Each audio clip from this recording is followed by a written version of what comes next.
All right, so today we're going to talk about sampling mobile organisms, so organisms that can move around. And we're going to start off by talking about vertebrates mainly. So amphibians are interesting to sample. They are mostly associated with water, at least for some part of their life stage. And so you can collect them both in water and on land, which is kind of fun.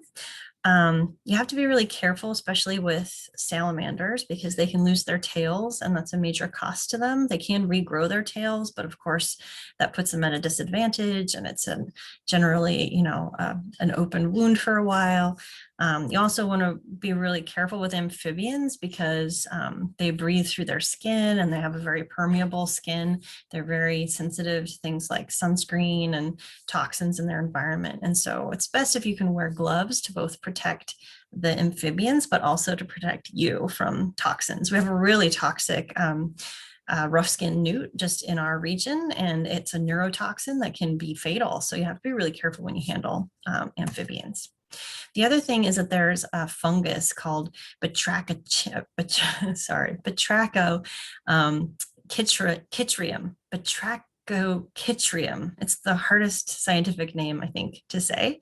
Usually we call it like BD fungi, or just chytrid fungi. And this chytrid fungus is attacking frogs and salamanders worldwide.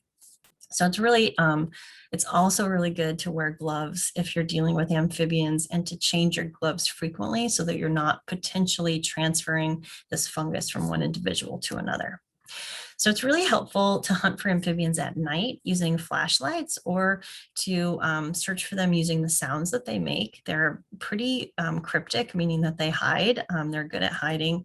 And then the other thing that you can do is to count egg masses in ponds and lakes. And this is probably one of the ways that is most commonly used to assess population sizes, is to count egg masses. So here are some folks out in a marshy kind of prairie pond area looking for egg masses. And they're really trying to be very careful as they move through this landscape. Here's some pictures of some egg masses that you can see. The one on the left is the Oregon spotted frog, which is an endangered species. And you can see a scientist with the Washington Department of Fish and Wildlife counting egg masses in a nice wet area on the right. You can also build these really inexpensive bottle traps. They're kind of like a funnel trap, but just a one-sided funnel trap. So if you take a drink bottle, like a 2-liter soda bottle, and you cut off the top, and then you invert the top, and you add some holes to the bottom to allow water and gas to move, then you've kind of created this bottle that a fish or salamander could come in through the funnel and then kind of get trapped. And so you can see on the right one of these homemade bottle traps with a bunch of newts caught. That's a similar method to kind of a wire funnel trap. And so here you can see some ways you might be able to make your own funnel trap, or you can buy what's called a minnow trap. And these are all great ways to sample either terrestrially or aquatically. Amphibians, tadpoles, sometimes fish and small minnows, like small fish, crawdads. You often add a bait to these funnel traps, and it turns out cat food is a pretty good bait, especially for catching crayfish, crawdads. And then this is a different method. Terrestrially, you can set up what's called a drift fence. So basically, as amphibians are moving along across the landscape, they'll hit the solid wall. It's like the border wall, right, for amphibians. And then they'll walk along the fence trying to find their way through, and then they'll inadvertently fall in your bucket. So this is kind of a trap showing how many salamanders somebody caught over one night using this drift fence. Another thing that's kind of fun terrestrially is you can just put some pieces of plywood out overnight, and then come back, first thing in the morning, and lift them up and see who took cover under your cover board. So here you can see several different cover boards put out, and you can see some people, looking underneath one to see what they caught. So it's a really inexpensive way to look for and survey amphibians. For most species of vertebrates, you can mark them in several different ways. So one is using what's called a PIT tag, it's a transponder tag, and it's like a little tiny tracking device, basically, that gives off, you use a detector, and it will tell you what number is associated with the tag.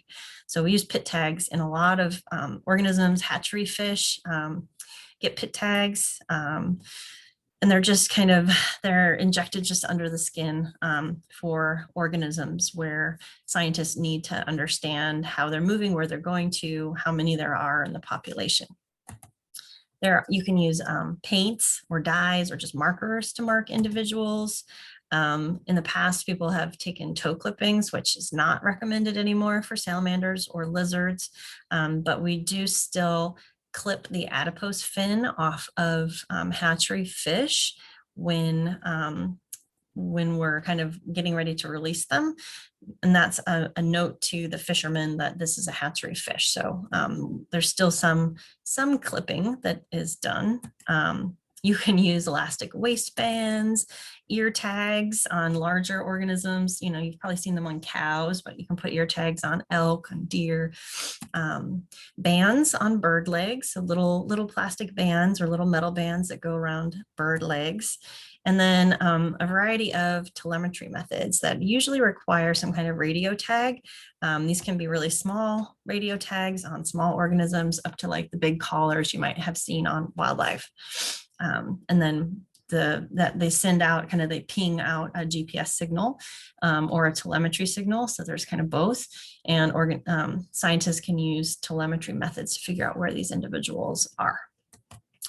Another really cool method that's just come on the scene recently is called eDNA. It's called environmental DNA. And it's basically this premise that organisms are sloughing cells all the time, and these cells contain their entire DNA sequence. And so just finding a few cells of an individual tells you that an organism has been there.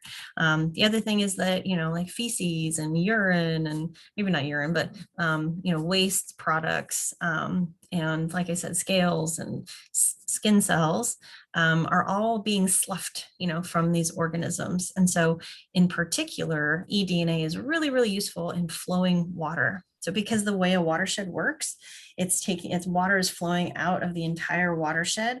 And so if you go down to the root of the watershed tree, like near where it reaches the ocean, you can sample the water, and that includes DNA from the entire watershed. And so it's a really useful tool, especially for determining whether endangered species are present in the watershed or not, and can be quantified using quantitative PCR methods to tell you like how many individuals of different species are in the watershed.